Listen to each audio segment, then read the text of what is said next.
QuickBooks is built to work for almost any industry, but if you run a nonprofit, a medical clinic, a real estate company, or a coaching firm, calling the people who pay you customers probably doesn't feel right. You want your system to say donors, patients, tenants, or clients across your entire dashboard, menus, and invoices.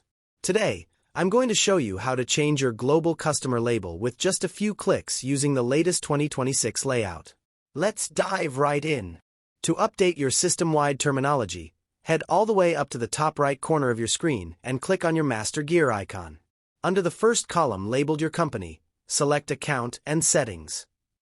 Once your main settings panel loads, look over at the left-hand menu and click on the Advanced tab. Now, scroll down until you find the customer label. Glide your mouse over to the far right of that Other Preferences row and click the text option that says Edit. This expands your fine-tuning choices. Look for the drop-down menu labeled Customer Label. When you click into it, QuickBooks gives you a list of industry-specific options. Choose the one that perfectly fits your business model. For today's example, we'll select Clients. Once you've made your choice, click the green Save button right inside that window. The section will automatically compress, and your master changes are locked in. Here is a quick pro tip.